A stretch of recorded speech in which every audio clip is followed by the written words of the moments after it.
Bienvenue sur France Bleu, si vous nous rejoignez en acoustique ce soir, comme chaque lundi soir, avec Claude Barzotti à mes côtés. Bonjour Claude Barzotti. Bonsoir Elodie. Ça va bien? Ça va très bien, merci. Bon, ravi de vous accueillir évidemment pour parler musique, c'est ça? Je pense. Je crois qu'on est réunis pour parler musique. De quoi on pourrait parler d'autre, Claude Barzotti? D'ordinateur? Ouais, non. De cuisine. Non, je m'aventurerai pas dans l'ordinateur. Vous m'avez confié tout à l'heure quelque chose sur les ordinateurs. Voilà. En gros, vous n'aimez pas trop les ordinateurs, mais pas du tout. Ça arrive, hein, cela dit. Oui. Il paraît que ça a tendance un peu à nous séparer, l'ordinateur, qu'on a tendance tous de plus en plus à écrire et à se retrouver derrière un écran et à taper sur un petit clavier sans forcément... C'est pour ça que je l'emploie jamais. Eh ben voilà, donc vous êtes un homme ouvert, en tout cas c'est une certitude à travers votre musique. On va parler de votre parcours, hein, Claude Barzotti, assez étonnant d'ailleurs, il faut quand même le dire. Vous êtes d'origine italienne et notamment sicilienne. C'est sicilien. Et voilà l'erreur. Non, mais justement, sicilien, c'est en Italie, mais en même temps c'est autre chose encore. On a l'impression que c'est un autre endroit de l'Italie. Je ne sais pas pourquoi tout le monde dit que je suis sicilien. Je suis du centre de l'Italie, de Pesaro. De Pesaro, la côte adriatique. Mais tout le monde pense que je suis sicilien. C'est-à-dire que c'est inscrit un peu partout. Oui, et surtout que dans la chanson, je dis, je viens du fond de l'Italie et j'ai l'accent de mon pays italien jusque dans la peau. En fait, je voulais dire dans la chanson, je viens du fin fond de l'Italie, mais pas de Sicile. Je suis pas sicilien. Bon, donc italien. Oui, mais que les gens sachent que la Sicile fait partie de l'Italie jusqu'à preuve du contraire. Oui, non, ça, je vous le confirme. Juste un petit mot d'ailleurs sur l'Italie. Ça représente quoi l'Italie pour vous, Claude Barzotti? Mais c'est-à-dire que moi, je suis italien, comme je le disais, mais je suis de cœur belge, parce qu'en fait, je suis né en Belgique. Et vous êtes resté 2 ans en Belgique. Oui, vous êtes parti en Italie. Oui, mais mes parents étaient un peu des nomades, donc on est passé un peu par la Suisse, puis retour en Italie jusqu'à l'âge de 6 ans. Puis j'ai fait ma première année en Italie, ma troisième année au Luxembourg, et puis un retour définitif en Belgique à partir de 62. Alors pourquoi vous êtes revenu en Belgique quand on a le cœur même italien, même si vous dites que vous avez le cœur belge? Mais c'est tout simplement parce qu'en fait, mon père, mes parents c'était des gens très pauvres. Et lorsque ma mère a appris à mon père qu'elle était enceinte de mon frère, mon père a été obligé de partir en Belgique pour travailler à la mine. Pour vivre, oui. Pour survivre. Et puis après, ils ont eu un peu la bougeotte. On a été au Luxembourg 2 ans. Et puis ils ont voulu retourner définitivement en Belgique en 62. J'imagine que ça forge un caractère d'avoir un papa qui donne tout ce qu'il a pour aller bosser dans les mines, parce que c'est l'un des métiers les plus difficiles au monde. Oui. Est-ce que ça forge l'avenir d'un petit garçon, ça? C'est fou, mais c'est ce que mon père m'a toujours dit, parce qu'il a toujours fait des travaux très très durs, bûcheron par exemple, maçon, et tout ça il aimait, mais la mine il n'aimait pas du tout, il paraît que c'était horrible. Voilà. Bon, en tout cas, Claude Barzotti, lui, a décidé d'être chanteur. Alors, il y a une coutume, alors vous allez me dire si c'est vrai ou pas, en Italie, qui disait que pour qu'un enfant ait une voix d'or, il fallait prendre le cordon ombilical et le mettre sur un arbuste épineux, ce qu'aurait fait votre père, Antonio. Est-ce que c'est vrai, ça? C'est vraiment vrai.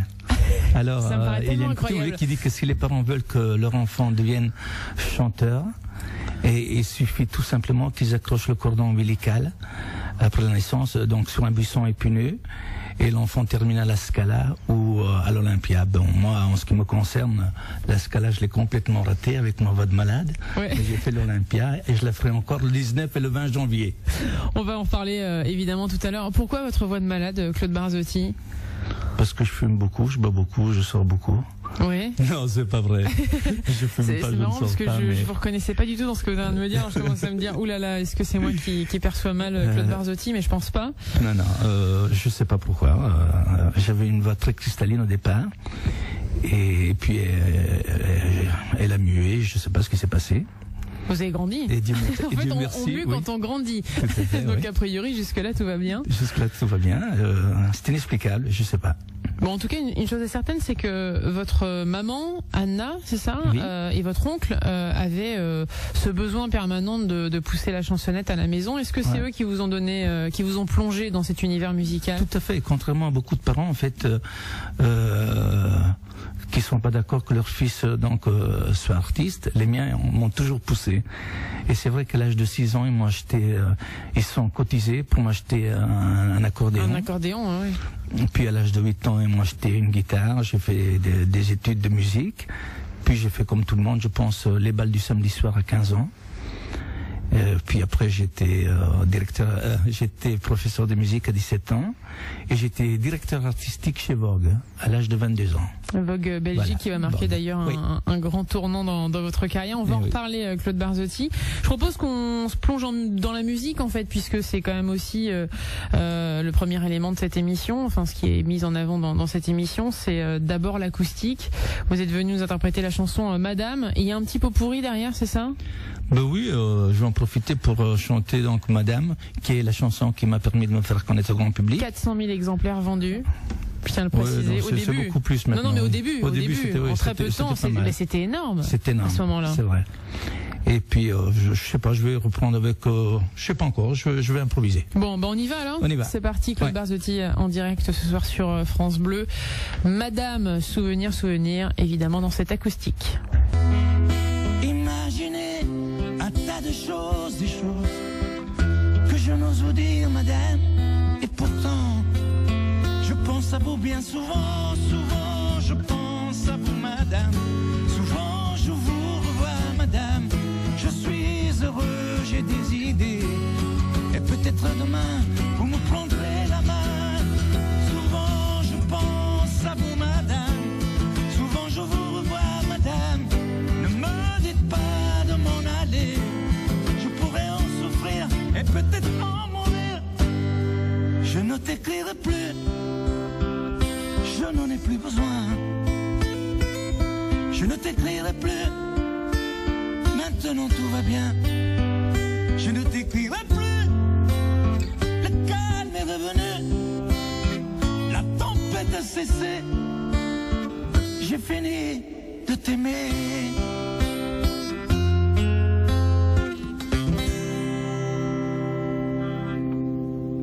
Claude Barzotti à l'instant sur France Bleu.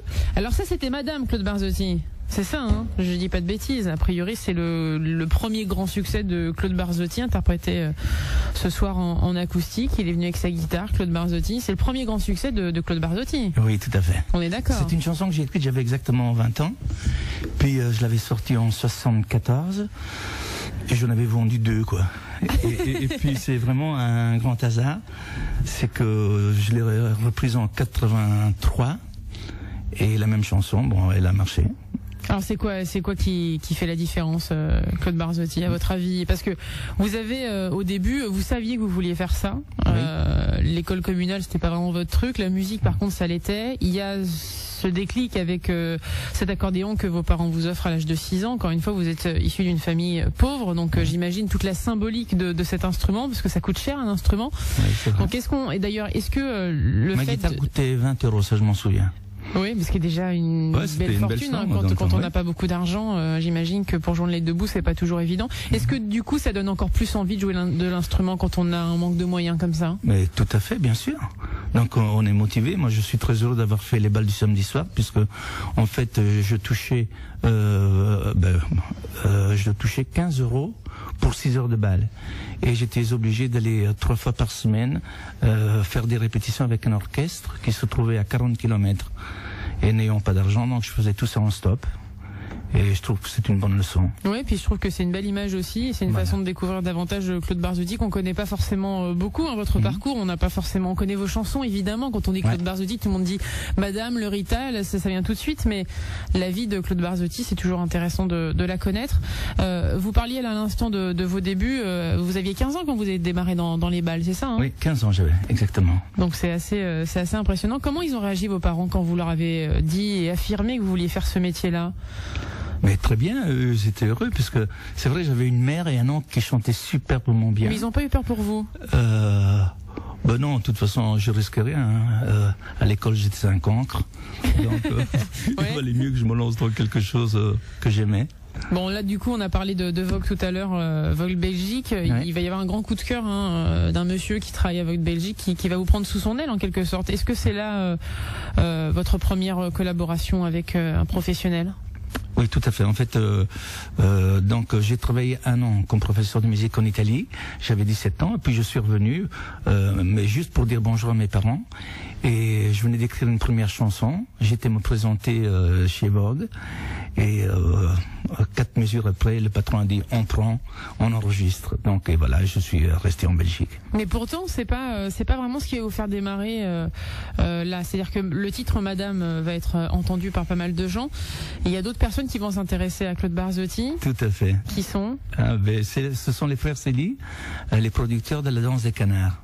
En fait, si je suis là, c'est idiot, mais c'est grâce à La Danse des Canards, puisqu'en fait, j'avais arrêté de chanter, puisque j'avais fait 10 ou 12 45 tours dans le temps, et le dernier, j'avais vendu 300 exemplaires. Donc, j'avais terminé, et ma chance a été que les frères Célie ont été en Belgique, et ils ont entendu une chanson de moi, et sont tombés amoureux de ma voix, voilà, tout simplement. Et là, du coup, ils vont miser sur Claude Barzotti, ils vont jamais vous lâcher, finalement, maintenant, enfin, à ce moment-là. Ils avaient gagné tellement d'argent qu'ils voulaient miser sur un auteur-compositeur, quoi. Qu'est-ce qui les a séduits? C'est ce côté, justement, italien, ou c'est cette voix si particulière? C'est l'ensemble? C'est ma voix. Ils ont été étonnés par ma voix et de la façon que j'écrivais, quoi. Parce qu'en fait, j'écris vraiment à l'italienne. Voilà. Ça veut dire quoi écrire à l'italienne, vous qui parlez bien le français C'est-à-dire qu'à l'italienne, avec, en toute modestie, avec de grandes mélodies comme les Italiens savent faire, et cette voix qui n'existait pas encore en France, quoi. Vous êtes comment dans la vie, Claude Barzotti? Est-ce que vous avez ce côté romantique comme vous l'avez dans vos chansons? Parce que nous, l'Italie, on l'imagine toujours ces chanteurs qui oui, mais c'est super joli, quoi. Évidemment, ça touche. Est-ce que vous avez ce côté-là un petit peu? C'est vrai que oui. Bon, j'aime la femme par-dessus tout, oui. Ouais. Je pense que je l'ai écrit et oui, je suis un romantique et surtout un chanteur d'émotion. Parce que ce qui est drôle, c'est que vous l'exprimez dans vos chansons, mais vous le dites rarement en interview, ça. On a l'impression que c'est un sujet... J'ai du mal à le sortir. C'est vrai. Et vous aimez les femmes, c'est tellement joli en plus quand ça vient d'un homme. J'aime la femme, c'est bon, c'est dit. J'aime la femme, d'accord. Ça veut tout dire. Je reviens d'un voyage. On va écouter cette chanson. Alors c'est un peu une exclusivité, j'ai envie de dire, puisque c'est le titre de votre prochain album, si j'ai bien tout compris. C'est exactement ça qui sortira, je n'en sais rien, d'ici 2-3 mois, mais... je reviens d'un voyage. Bon, un petit mot sur la chanson avant de l'écouter. La ligne directrice de ce prochain album. Je pense que les gens vont comprendre. J'ai eu un petit problème d'alcool, c'est tout. C'est pas grave. Et puis, je reviens d'un voyage, ça veut dire que j'ai un peu abandonné. Oui, mais ça aussi, c'est... J'ai jeté mes bouteilles à la mer. C'est important, ça. Oui, tout à fait. Parce qu'en plus, vous êtes en pleine forme et c'est un vrai plaisir de vous recevoir. Claude Barzotti, je vous laisse vous installer avec votre guitare et on l'écoute. C'est le prochain titre de ce prochain album. Avec Frédéric. On a vraiment improvisé en 3 minutes. Hein. C'est vrai? Oui. Bon, de l'impro sur France Bleu, ça donne ça. Je reviens d'un voyage, c'est Claude Barzotti qui chante sur France Bleu. Je reviens d'un voyage rempli de tentations, d'angoisse et de larmes et d'hallucinations. Je reviens d'un pays en plein cœur du désert, un pays tout petit aux portes de l'enfer. Je reviens d'un voyage dans une mer dorée, sans voilier, sans plage, une mer agitée. Je rentre d'un naufrage, je reviens de l'au-delà. Je rentre à la nage, mais je reviens vers toi. Oui, je reviens vers toi. Seras-tu encore là? Est-ce que tu comprendras une dernière fois?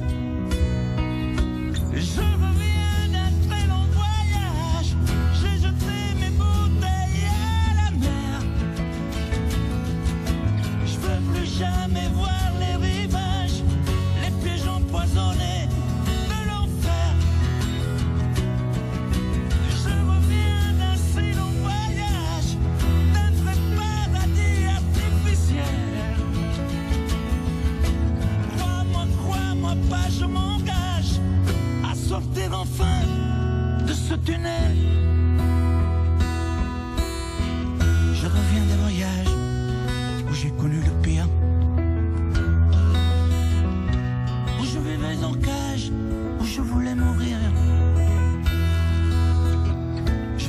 d'un endroit où je m'étais perdu. Il faisait noir et froid et je ne m'aimais plus. Je reviens d'un voyage que je ne ferai plus. Je marcherai à l'écart des chemins défendus. Je rentre d'un naufrage, reviens de l'au-delà. Je reviens à la nage, seras-tu encore là? Seras-tu encore là?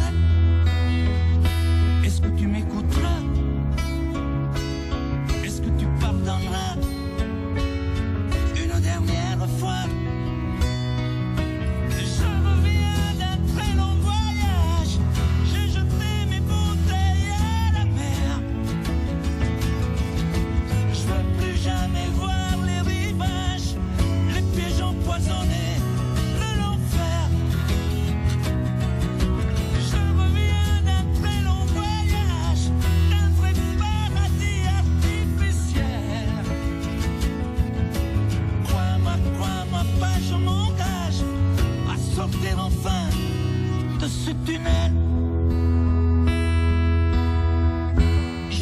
De nulle part, si il n'est pas trop tard.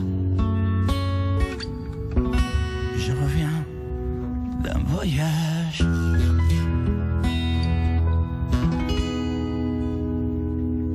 La voix de Claude Barzotti, voici particulière, que vous avez aimée et qu'on continue à aimer évidemment. Ça s'intitule Je reviens d'un voyage, c'est le titre de son prochain album et ça se passe évidemment sur France Bleu. À tout de suite. Écoutez, titre du prochain album, Je reviens d'un voyage en exclusivité sur France Bleu. C'est assez fort quand même ce que vous dites dans la chanson, hein, Claude Barzotti. Hein. Oui, mais c'est dit bon, gentiment, quoi. C'est pas, je me plains pas, quoi. Qu'est-ce qui fait justement qu'on plonge dans l'alcool, comme vous le disiez tout à l'heure, oui. Vous dites dans la chanson que vous vouliez mourir, c'est un terme, je crois qu'on ne peut pas trouver plus fort. Vrai. Mais j'ai plongé dans l'alcool. En fait, j'ai bu mon premier verre d'alcool à 33 ans. Oui. C'est vrai que je l'ai jamais dit en plus, mais et puis c'était la peur de monter sur scène, la peur de faire des émissions de télé en direct, par exemple. Alors on commence avec un verre, 2 verres, 3 verres, et puis c'est la bouteille qui passe, quoi. Et c'est quelque chose de très très difficile. Hein. J'avoue que. Parce qu'il y a le trac finalement, Claude Barzotti, oui. Mais il y a aussi un mal-être quelque part que vous laissez entendre dans cette chanson. On sent que vous étiez pas forcément très bien. Vous dites que vous étiez perdu, que c'est un voyage que vous ne ferez plus. Ben oui, c'est-à-dire qu'avec l'alcool, avec l'alcool on perd tout. C'est pour ça en fait c'est une chanson. Je reviens d'un voyage, mais je parle aussi en même temps une femme. Seras-tu encore là? Est-ce que tu m'écouteras une dernière fois? Voilà, quoi. Donc c'est l'amour qui sauve, c'est ça? Parce que vous le dites à la fin que c'est un voyage que vous ne ferez plus jamais. Je reviens de nulle part, s'il n'est pas trop tard. Je reviens d'un voyage. Bon, donc la femme est toujours là? Je sais pas, on verra. D'accord, parce que c'est la question qu'on se pose. Peut-être revenir. Bon, en tout cas, vous êtes, ça va aujourd'hui? Oui, très bien. Ça va bien. Non, pas de problème. Superbe chanson, en tout cas. J'imagine, si l'album est dans cette lignée-là, j'imagine que ça fonctionne. Il est dans cette lignée. Claude Barzotti, évidemment, sur France Bleu, vous l'aurez compris. Claude Barzotti, on a entendu la chanson Madame tout à l'heure. Oui. C'est aussi d'abord et principalement cette chanson incontournable, plus de 1 500 000 exemplaires vendus, Le Rital. Oui. C'est une chanson apparemment qui vous a été inspirée lors d'une réunion. Est-ce que c'est vrai ça aussi? Oui, mais bien sûr. Donc lorsque je travaillais chez Vogue, tous les vendredis il y avait réunion avec les représentants, les gens qui s'occupaient des relations publiques, etc., etc. Et c'est vrai que on avait un patron qui était assez dur en fait, coléreux, et il criait sur tout le monde. Et lorsqu'il passait chez moi, il me disait bon, toi tu n'as qu'un défaut, c'est que tu es Rital. Et puis il passait au suivant. Mais il le disait gentiment. Et un jour, c'est là que m'est venue l'idée d'écrire cette chanson. En fait, je me suis dit pourquoi pas écrire une chanson en disant que je suis fier de l'être. C'est vrai que c'est lui qui m'a inspiré vraiment. Alors évidemment, on est fier d'être ce qu'on est et d'avoir les racines qu'on a, mais est-ce qu'à un moment donné, ça devient pas pesant, quoi, tout le temps d'avoir des gens qui vous disent Le Rital? En plus, c'est assez symbolique de dire Le Rital. Au départ, en fait, ce qui me fait plaisir, c'est pas la vente, mais c'est surtout qu'au départ, c'était donc Rital, ça veut dire rapatrié italien, et c'était un mot complètement péjoratif. Lorsqu'on disait Rital en italien, c'était la castagne. Voilà, c'est ça. C'était il y avait dans les cités, on disait le Rital parce que c'était quelqu'un qui avait le sang chaud, quoi. Faut quand même le dire. Tout à fait. Et alors, depuis que j'ai écrit cette chanson, c'est devenu un slogan, quoi. Maintenant, les Italiens, on l'appelle plus jamais les Italiens, on dit le Rital, bon, et ça passe. Comment ça a été vécu d'ailleurs l'arrivée de cette chanson en Italie? Ben moi, je suis un illustre inconnu en Italie. Parce que voilà, nous on connaît le parcours en France, mais c'est quand même, vous le disiez, un symbole. Cette chanson en France, le Rital, c'est quand même toute une population et toute une génération. Et pour autant, on se demande quel parcours a eu cette chanson en Italie. Aucun parcours. Aucun parcours. Moi, je suis juste connu autour du pâté de maison chez moi en Italie. C'est vrai. Oui, ils savent pas. Comment vous l'expliquez ça, Claude Barzotti? Parce que vous êtes quand même fier de l'être. Je pense que c'était. Vous avez tenté une carrière en Italie? Pas du tout, justement, c'est ça qui est idiot. J'ai fait tous les pays francophones, surtout le Canada, c'est le pays où j'ai vendu le plus de disques. Et l'Italie, la maison de disques n'a rien fait. Moi, j'ai pas pensé sincèrement parce que ça marchait tellement bien partout que j'ai pété. Mais je pense que c'est vraiment une grande erreur. Disons que c'est pas idiot comme vous le disiez tout à l'heure avec vos mots à vous, mais c'est dommage. C'est-à-dire que effectivement, quand on vient de là-bas et puis qu'on a la voix que vous avez, cette voix cassée en italien, j'imagine que ça en aurait fait fondre plus d'une. Mais je pense sincèrement que j'aurais pu réussir en italien. Parce que quand on écoute Eros Ramazzotti, qui a aussi une petite voix, un grain particulier. J'ai une anecdote. Moi, la première fois que j'étais dans un magasin de disques, il y a une dame qui est arrivée, qui voulait le dernier 45 tours de Cocciante, Madame. Ça m'a fait sourire. Et puis voilà quoi. On avait un peu la même voix et on a un peu le même style d'ailleurs d'écriture. Et par après, c'est vrai que lorsque je connais très bien Richard Cocciante, et il m'a dit qu'il a eu du mal après parce que les gens disaient que c'était du Claude Barzotti alors qu'il est arrivé bien avant moi, le pauvre. Donc en fait, il passe pour quelqu'un qui vous a copié. Oui, c'est plutôt rigolo, cela dit. C'est rigolo puisque je le dis moi-même qu'il est arrivé avant moi. Bon, en tout cas, nous on dira donc qu'il ne vous a pas copié, qu'il est arrivé avant vous. Pas. Non. Mais nous, on a Claude Barzotti, on va en profiter, on va l'écouter ces chansons, le Rital, parce qu'on s'en lasse pas, quoi. Ouais, on s'en lassera jamais de cette chanson. Non, sauf le chanteur. C'est vrai. Voilà. Vous, comment vous le percevez? Vous en avez marre? C'est sincèrement. C'est-à-dire que lorsque je mets un pied sur scène, les gens me demandent déjà le Rital. Allez, je vous laisse vous installer Claude Barzotti en direct ce soir sur France Bleu.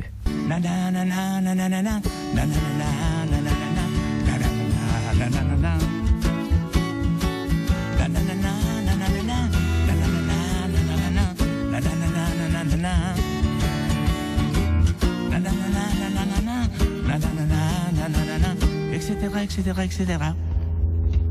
Et ça donne le Rital avec Claude Barzotti. Je suis désolée Claude Barzotti, mais définitivement, je crois qu'on s'en lasse pas de cette chanson. Il va falloir vous y faire. Je crois qu'on va vous la réclamer à chaque fois que vous allez monter sur scène. Cela dit, c'est plutôt positif. Moi, je dis que ça prouve que vous avez déjà marqué de votre empreinte l'histoire de la musique, quoi. C'est vrai. Je sais pas. Je vous le dis. Si les gens, voilà, quand on l'écoute, cette chanson, elle fait partie d'une époque aussi et d'un moment donné et d'une histoire. Voilà, tout simplement. Claude Barzotti, on va parler de la scène quand même. C'est quelque chose qui vous touche. Vous parliez tout à l'heure du track. Vous avez toujours le track quand vous montez sur scène? Toujours, mais disons pendant 10-15 secondes, quoi. Et puis après, le public est tellement formidable. Enfin, moi, j'ai un public extraordinaire. Le track, ça passe, quoi. Vous avez écrit aussi pour pas mal d'artistes, dans les années 80, Claude Barzotti. Encore il n'y a pas si longtemps, vous écriviez une chanson, Jada, c'est ça? Sur une petite fille qui venait du Laos, adoptée, et dont on lui a sauvé la vie d'ailleurs. Oui, pour la chaîne de l'amour, de l'espoir. La chaîne de l'espoir. Quelque part, ce travail d'écriture aussi, il est important pour vous oui, c'est important. En fait, c'est quelque chose qui est arrivé bêtement. Je venais pour discuter pour une comédie musicale. Et finalement, je suis tombé sur une personne qui avait adopté une petite fille qui s'appelle Jada et qui venait du Laos, voilà. Et j'écris cette chanson et donc tous les bénéfices iront à cette société. Quelles sont les plus belles rencontres que vous ayez faites, Claude Barzotti? Les plus incontournables, même dans vos travaux d'écriture, là. La plus belle, je pense.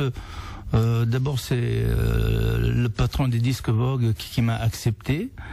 Ensuite, qui m'est pris en tant que directeur artistique à 22 ans. Et puis, lorsque j'ai commencé à chanter en professionnel, exactement le 1er juin, en 83. J'avais demandé 6 mois sans solde. Donc le 1er juin, ça fera 25 ans que je suis professionnel. Et ça a été en 1983, le mois de mars, Champs-Élysées avec Michel Drucker. La suite, c'est quoi, Claude Barzotti? Vous disiez tout à l'heure que vous aviez été beaucoup, assez étonné de l'accueil que vous a réservé le Canada. Est-ce qu'il y a d'autres pays? Est-ce que maintenant le Canada, c'est un passage obligé pour vous quand vous faites une tournée? C'est-à-dire que j'ai été quand même 72 fois au Canada. J'ai eu la chance de connaître c'est Céline Dion qui faisait je vais pas dire les premières parties, mais donc qu'elle essayait de tout faire pour passer dans mes émissions lorsque je passais en vedette. Puis j'ai connu Ginette Renaud pour qui j'ai écrit, qui était en ce temps-là la plus grande. Oui, voilà, c'est quelqu'un d'exceptionnel. J'ai écrit un peu, pour Dalida, le dernier album, j'ai écrit dans le temps Gianni Nazzaro. C'est étonnant d'ailleurs parce que c'est une spécialité qu'on vous connaissait pas forcément. C'est pour ça que je l'aborde, c'est que c'est important encore une fois. Ça fait plaisir parce que souvent on me demande qui écrit mes chansons. Oui, non. Non, mais c'est vrai. C'est plutôt vous qui avez beaucoup écrit pour les autres. La chanson dont vous êtes le plus fier en écriture, Claude Barzotti? Sincèrement, je n'en sais rien puisque c'est comme une mère qui a 12 enfants. Ah oui, mais non, mais ouais. Non, peut-être Madame parce que je l'ai écrite comme ça en quelques minutes. Ah vous voyez, comme quoi il y a toujours le plus beau bébé, le premier sans doute. Mais enfin, je dis pas que c'est la plus belle, mais je sais pas, c'est un pincement de cœur, quoi. Il y a eu des moments où ça a été difficile, où vous avez pensé, imaginé arrêter, faire autre chose ou pas, Claude Barzotti? Non, parce que j'ai toujours eu la chance, même si je n'ai plus la promotion que j'avais dans le temps. En plus, c'est très difficile parce qu'il n'y a plus d'émissions de télévision pour les chanteurs. Ah, c'est de plus en plus dur, effectivement. Mais j'ai toujours eu la chance de faire énormément de spectacles, comme par exemple cette année-ci, je vais faire plus ou moins 200 spectacles. Et je fais partie aussi de la tournée H-Tendre et Tête de Bois. Qu'on suit beaucoup, nous, sur France Bleu, faut quand même le dire, parce que c'est c'est un état d'esprit, c'est ce côté nostalgique qui est remis au goût du jour et qui fait du bien finalement. Et je peux vous dire que je voulais pas la faire cette tournée. Pourquoi? Parce que c'était plutôt les années 60 et moi je fais des années 80, 90 et puis j'étais voir le spectacle un jour. Vous avez craqué? Ah oui, j'ai craqué. Et il y a une ambiance extraordinaire. Il y a donc Guy Mattioni avec 11 musiciens. Et je peux vous dire que lui c'est pas un cancre, c'est un musicien exceptionnel. Et j'ai craqué, j'ai dit je la fais, et pour cette année-ci et l'année prochaine d'ailleurs. Il faut dire quand même qu'il y a beaucoup de monde qui vous accompagne, on va le dire. Oui, Annie Cordy, Daniel Gérard, Marcel Amont, Alain Delorme, Catherine Lara, Stoney Chardin aussi, Jean-François Miquel, qui est un talent extraordinaire Léonard, Eric Chardin, Pierre Vassilieu, Franck Alamo, Michel Orso, Patrick Juvet, Pascal Danel, en bref, de quoi passer une très belle soirée, faut quand même le dire. C'est 3h30 ou 4 heures de spectacle, rien qu'avec des succès. Donc je ne pense pas que d'ici 30 ans, on va pouvoir faire les années 2000. Oui, mais par contre, ce qui va être difficile, c'est qu'il va falloir chanter le Ritan, quoi. Vous voyez, hein. Ouais. Bon, alors tout ça pour dire qu'il y a la tournée d'H-Tendre et Tête de Bois. Alors pour en savoir plus, il y a un site internet, vous tapez H-Tendre et Tête de Bois, vous aurez toutes les dates. Il y en a tellement, je sais qu'on est au Palais des Congrès du 10 au 18 janvier. Oui. Et après Paris. Prenez au mois d'octobre. Oui. Et après le 18 janvier, moi je fais le 19 et le 20 tout seul l'Olympia. Ça c'est beau l'Olympia, Claude Barzotti, franchement. Oui, c'est magnifique, mais voilà, une salle que j'ai faite déjà, mais qui me fait peur, quoi. C'est vrai, on viendra vous détendre avant. Pardon ? On viendra vous détendre avant. D'accord. D'accord. Et puis il y a plein d'autres dates, évidemment, en tournée. On l'a dit, H-Tendre, ça démarre notamment. Enfin, vous pourrez le voir le 22 à Lyon, à Tony Garnier ou encore à Grenoble. Il sera également à Lille, à Dunkerque. Oui. Enfin, pas toutes les cités, mais en tout cas, pour en savoir plus sur Claude Barzotti, vous tapez www.claudebarzotti.com et vous en saurez davantage. Vous savez, ce fameux ordinateur Claude Barzotti. Oui. On va continuer en musique avec la Maison d'Irlande avant de recevoir Angélique, avec plaisir. Marjolie qui va venir nous rejoindre. La Maison d'Irlande, Claude Barzotti. Je vous laisse vous installer et ça se passe évidemment sur France Bleu en acoustique.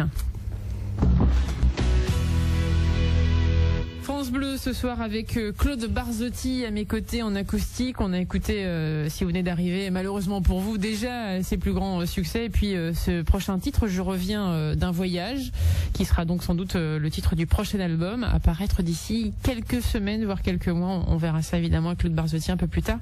On accueille une demoiselle, Angélique Marjorie, c'est ça? Un petit mot sur Angélique, Claude Barzotti. Moi, je l'ai entendu chanter il y a quelques mois. Je trouve qu'elle a une très belle voix. Elle a tout pour réussir, en tout cas. Elle a tout pour elle. Ça veut dire quoi, tout pour réussir, pour vous? Qu'est-ce qui est le plus important pour une chanteuse? La physique, elle est quand même pas mal foutue. Ouais. Ça sert aussi. Et puis, elle chante bien. Maintenant, il lui faut de bonnes chansons. C'est tout. C'est comme tout le monde, quoi. C'est ce que j'allais dire. Hein. Pour bien chanter, Marjorie, bonsoir déjà. Bonsoir. Il faut avoir une belle voix. Hein. Le reste, évidemment, ça aide, je le confirme, mais bon, après, il faut quand même avoir une très belle voix. La voix, les chansons, ouais. C'est important, c'est le plus important. La maison d'Irlande, on la rebâtira quelque part dans les Landes, auprès de Carpentras. La la la, la la la, la la la, la la la, la la.